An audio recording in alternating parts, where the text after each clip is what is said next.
Hello dear students, welcome back to your science class. And as you know, we have done a brief introduction of life processes in our previous video. So do you all know that what are life processes? Yes, right. The basic functions which we perform to maintain our life on earth are known as life processes. Means जो basic function हमारी body में continuously चलते रहते हैं हमारी life को maintain करने के लिए उन्हीं functions को हम बोलते हैं life processes. So these are the basic functions which we will discuss in this chapter in detail. Nutrition, respiration, transportation and excretion.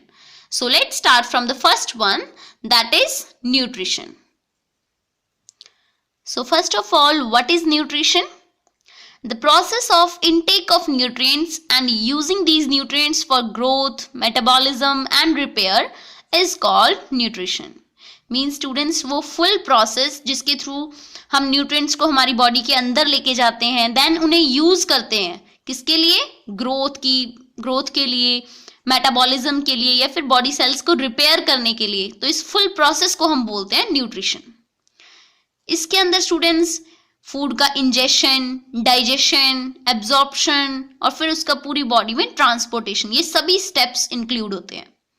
सो ये जो न्यूट्रिशन वर्ड है, ये जो टर्म है, ये कहाँ से आई? ये आती है न्यूट्रिएंट वर्ड से. Now what is nutrient? Nutrient is that substance which an organism gets from its surroundings and use it as a source of energy. जैसे स्टूडेंट्स आप सभी खाना खाते हो, फूड लेते हो, तो फूड के अंदर डिफरेंट टाइप्स के न्यूट्रिएंट्स इंक्लूड होते हैं. वही न्यूट्रिएंट्स क्या हैं? वो सब्सटेंस हैं जो हम अपनी सराउंडिंग से ले रहे हैं as a source of energy. Energy लेने के लिए तो हम उन्हें ले रहे हैं, वहीं से तो मिलती है हमें एनर्जी. सो जिन सब्सटेंसेस को हमें अपनी सराउंडिंग से लेते हैं और यूज करते हैं as a source of energy, उन सब्सटेंसेस को बोला जाता है nutrients. For example carbohydrates, proteins, vitamins, minerals, these are nutrients. और इन न्यूट्रिएंट्स को बॉडी के अंदर इनटेक करना और यूज करना, उस प्रोसेस को बोलते हैं nutrition.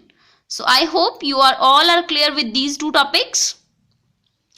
Next, carbohydrates and fats. ये जो टू न्यूट्रिएंट्स हैं स्टूडेंट्स, इन्हें बोला जाता है energy giving nutrients because these are the rich source of energy. And the other one, proteins and mineral salt, these are known as body building nutrients because these help in biosynthesis of the body constituents. ये हमारी body के sales को बनने में, skin को बनने में help करते हैं, प्रोटीन्स और mineral salts. So these are known as body building nutrients. So next we will discuss about modes of nutrition. So first of all, what it means? It means methods of obtaining food by an organism. Means कि एक organism जो है वो अपने food किन किन method से ले सकता है. So there are two modes of nutrition, autotrophic and heterotrophic. So firstly we will discuss the autotrophic nutrition. Here the word auto means self and trophy means nutrition. That means autotrophic का meaning क्या हो गया? Self nutrition. So that kind of nutrition in which an organism can make its own food from simple inorganic materials like carbon dioxide and water. Means जिस nutrition के अंदर कोई organism अपना food खुद prepare कर सकता है simple inorganic material से, जैसे कि carbon dioxide या water, तो उस mode of nutrition को हम बोलते हैं autotrophic mode of nutrition.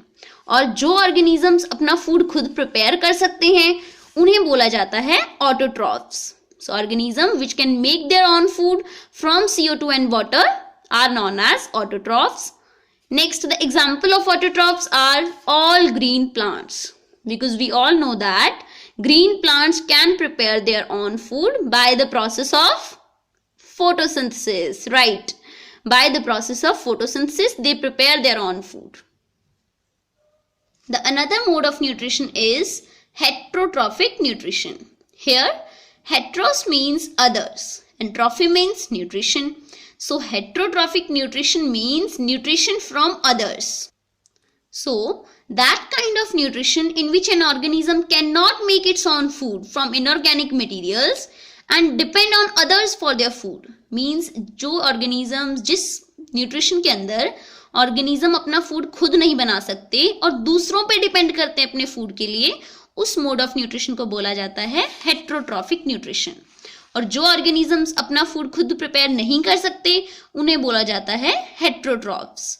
For example human beings, all animals and non green plants, जिनका कलर ग्रीन नहीं होता, वो सभी प्लांट्स भी अपना फूड खुद नहीं बना सकते, वो दूसरे प्लांट्स पे डिपेंड करते हैं, दूसरे ग्रीन प्लांट्स पे। So these are heterotrophs. So I hope students you are clear with these two topics, autotrophic nutrition and heterotrophic nutrition. Next we will study the types of heterotrophic nutrition. Students, heterotrophic nutrition is further subdivided into three types.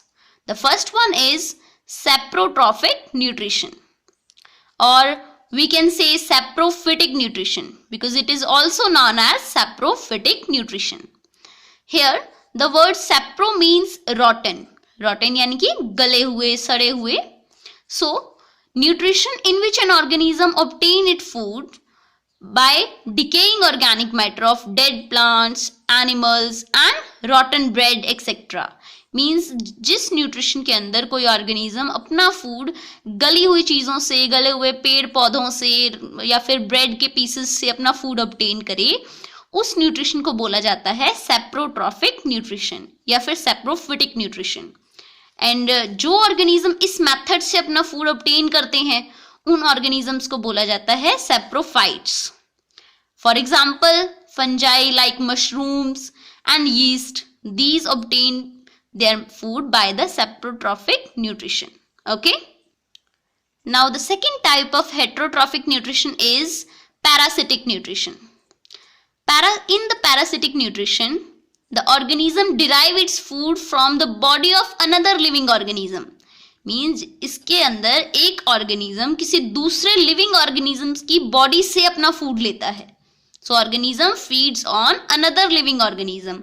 अब students यहाँ पे to another definitions आ जाती हैं कि जो organism food ले रहा है उसे बोला जाता है पैरासाइट, और जिससे ले रहा है मीन्स जिस अनदर लिविंग ऑर्गेनिज्म से अपना फूड ले रहा है उसे बोला जाता है host. Okay, next the parasites are further of two types, endoparasites and ectoparasite. Here the word endo means अंदर और एक्टो मीन्स बाहर। सो वो पैरासाइट्स जो अपने होस्ट की बॉडी के अंदर रहते हैं, that lives inside their host, are known as endoparasites like round worms and tape worms. On the other hand ectoparasites that lives on their host, means host की बॉडी से बाहर उसकी बॉडी के ऊपर रहते हैं, on their host, are known as ectoparasite. For example कस्केटा and leak.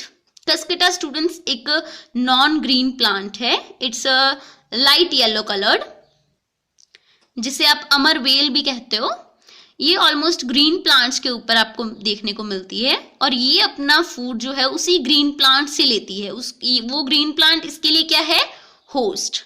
And leak जो एनिमल्स या फिर ह्यूमन बींग्स के हेयर्स में ग्रो करती है और वहां से अपना जो है वो फूड लेती है। सो ये है स्टूडेंट्स एक्टोपैरासाइट्स के एग्जांपल्स।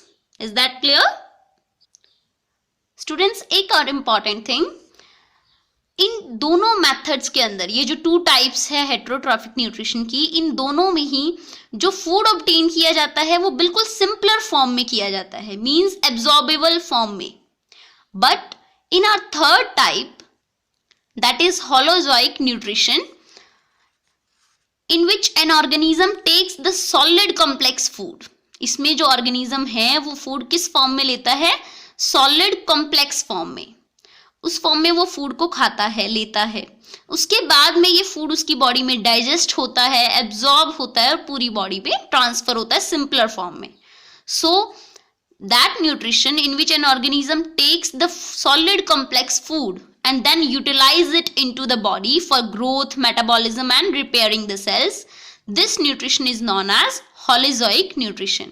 मीन्स जिसमें फूड को कॉम्प्लेक्स फॉर्म में लिया जाता है, बाद में डाइजेस्ट करके सिंपलर फॉर्म में कन्वर्ट किया जाता है, उस न्यूट्रिशन को बोला जाता है होलोजोइक न्यूट्रिशन। और इसकी एग्जाम्पल हम खुद हैं, जैसे human beings, amoeba, cat, dog, lion, frog, fishes etcetera, इन सभी में स्टूडेंट्स होलोजोइक न्यूट्रिशन होता है, बिकॉज ये सॉलिड फॉर्म में अपना फूड इनगल्फ करते हैं, बाद में अपनी बॉडी के अंदर ले जाके उसको डाइजेस्ट और एब्जॉर्ब करते हैं into a simpler form. So I hope students आपको autotrophic nutrition and heterotrophic nutrition अच्छे से क्लियर हो गया होगा. सो in our next video we will discuss the nutrition in plants. Okay, bye bye.